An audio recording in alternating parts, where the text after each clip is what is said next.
Hello, it's Lee Merriweather again, the lawyer who decided to become a sawyer. Well, I'm very fortunate to have some great repeat customers, and one of those customers is actually the Atlanta History Center. They recently need some new white oak boards to replace some rotting steps on the farm. So my day started out with picking out what I thought was the perfect log for what they needed, and started by cutting the log to length based on how long they said the stair treads were going to be. I had a stack of logs that came from a local property that I actually had purchased because I thought it was white oak. Well, by itself, in case you don't know, white oak is actually a very lovely wood. It's rot resistant, insect resistant, so it does very well outside. And it's also a decently hard wood. It is makes great not only outdoor projects but indoor projects. Very pretty. The grain is very tight. Well, over the past few years, white oak logs, especially clean ones, and when I say clean ones, meaning very few knots on or visual tree limbs on the outside of the log. Well, they've been harder and harder to get. And part of the reason is the sudden rise in whiskey micro distilleries. So I don't know if you know this, but in order to make whiskey, you actually have to use white oak barrels, and you can only use them once. So now, because you make one batch with one barrel, now that you can't reuse it for whiskey. Now, thankfully, that can be reused to those, as I understand, are sold to wineries, and that can be used to store wine.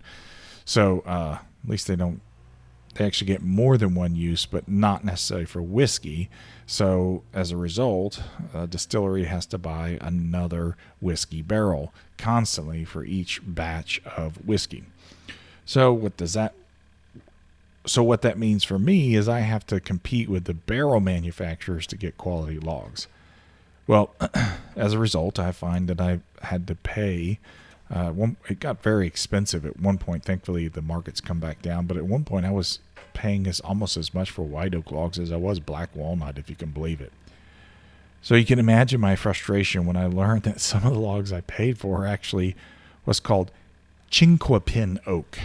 And it's also known as yellow chestnut oak, yellow oak, or rock oak. And technically, this wood does fall in the white oak family, but as I'll explain later, it just really wouldn't work for the Atlanta History Center's project. And until I milled this log, I had no idea that this species of oak even existed. At this stage of the day, I didn't know it wasn't regular white oak. The bark looked very, very similar, and honestly, I wasn't paying that close attention because I just not too long ago paid for a big load of white oak logs and stacked them all up with each other and just grabbed the best log that I thought would work for their project. And to be clear, I'm not blaming the folks that brought me the logs. They weren't trying to pull a fast one on me. I know them. They're great folks. And as I said before, at a glance, it looks like regular white oak. And it does technically fall in the white oak family. So, but you might wonder, how did I finally figure out it wasn't regular white oak? So the first thing I noticed was the bark was falling off, and I know this may sound strange, it was falling off in a way that wasn't indicative of your traditional white oak. And I haven't been doing this long enough to be able to explain the difference. I can just notice it when I see it. And then the next thing I noticed was the saw blade was just going through the log way too easily for white oak. And then I noticed that it didn't smell like white oak. And yeah, I said smell. I've gotten to the point where I can smell certain species of oak and pine and poplar. Each one has its own distinct smell, and I'm getting better and better at being able to identify the logs by the smell of the sawdust.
So on about the third cut, that's when I really noticed the coloration and grain pattern of the wood just didn't look right.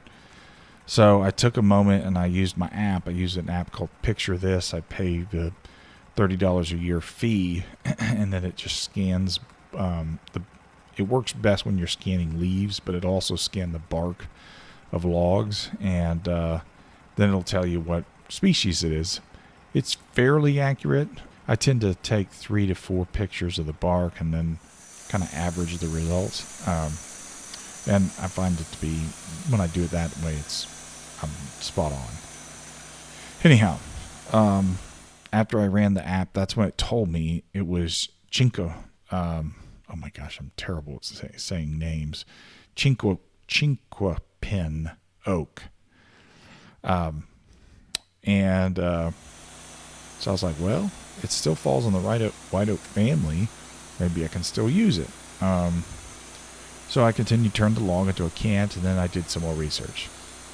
Because I was trying to decide, they were buying white oak, and I wanted to make sure they get the white oak, number one, that they were buying and what really fit their needs. So even though it technically fell into the white oak family, I found out it wasn't going to fit their needs.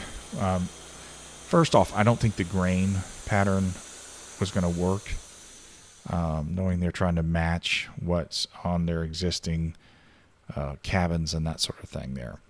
So that I was already leaning towards saying no, but then this was the final deciding factor. So the Janka hardness, the hardness on the Janka scale was too low. So if you're not familiar with the Janka scale, it is a scale that indicates the hardness of wood. So the higher the number, the harder the wood. And I won't go into all the details of it. I'm just trying to keep this simple. But the Chinquapin Oak was around 790. And I may have it off. I'm just doing this off the top of my head because I checked several days ago when I actually milled up these logs. But it's like 790, and regular white oak is over 1300. It's like something like 1350. So it was just too soft, and so I just had to pull the log off the mill. Because I hadn't even decided how I was going to mill it, like what would be a best way to mill that where potential woodworkers could use it. Because it really did look like it was going to be a pretty wood. I just know it wasn't going to work for their outdoor application. So with that knowledge, took the can off the mill, hunted down another white oak, cut it up, put it on the mill, milled up their stair treads, and then when we were done, we picked the best. We milled them all at the size they needed. We picked they only needed 4. We actually gave them 5. I tried to give an extra one in there, like the baker's dozen concept. So that way they could pick the best 4 out of the 5, and we bundled them up, making it easy for the History Center to pick up the boards.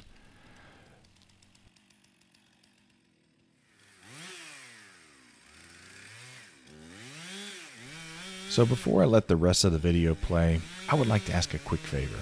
Can you please like the video, subscribe to the channel, and share the video?